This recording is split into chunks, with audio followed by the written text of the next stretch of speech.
Si tu es abonné à mon compte, tu connais déjà mon amour pour les plats protéinés maison. Aujourd'hui, je te propose une nouvelle version sans gluten à base de farine de sarrasin et de carottes. Ce pain est délicieux et moelleux, il accompagnera à merveille chacun de tes repas. Tu vas voir, c'est très facile et rapide à faire et je te montre tout de suite comment je fais. Pour commencer, dans un bol, je casse 3 œufs. Avec 13 g de protéines pour 100 g de produit, l'œuf est une excellente source de protéines et ces dernières sont de véritables alliés en perte de poids. Elles sont utiles au développement et au maintien de la masse musculaire. De plus, elles sont rassasiantes et permettent de patienter plus facilement jusqu'au prochain repas. Une fois mes œufs cassés, je les bats à l'aide de mon fouet. J'ajoute 150 g de farine de sarrasin, c'est une farine sans gluten. Toutefois, si tu es intolérant ou allergique, vérifie bien qu'il soit marqué sans gluten sur l'emballage. La farine de sarrasin est connue pour ses propriétés anti-inflammatoires et son action prébiotique favorise la digestion. J'ajoute un sachet de levure chimique.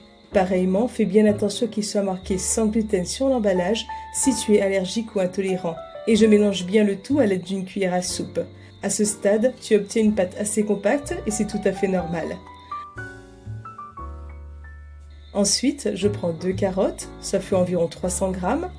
Je les épluche et je les râpe finement. J'ajoute mes carottes râpées à ma préparation et je mélange bien le tout. C'est une excellente façon d'introduire un peu plus de légumes dans son alimentation et de l'enrichir en fibres.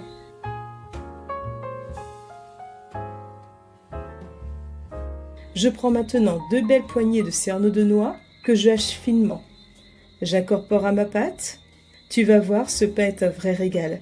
Tu peux bien sûr remplacer les noix par des noisettes ou des amandes si tu préfères.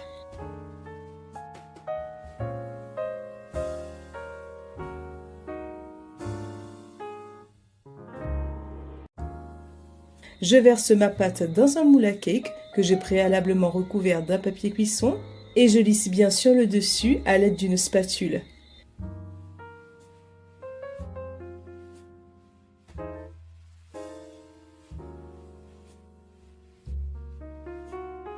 Il ne me reste plus qu'à enfourner à 180 degrés pendant 40 minutes. Et voilà, c'est déjà terminé. Comme tu as pu le voir, c'est une recette vraiment facile et rapide à faire. Je te rappelle qu'elle est sans gluten et parfaite dans le cadre d'un rééquilibrage alimentaire.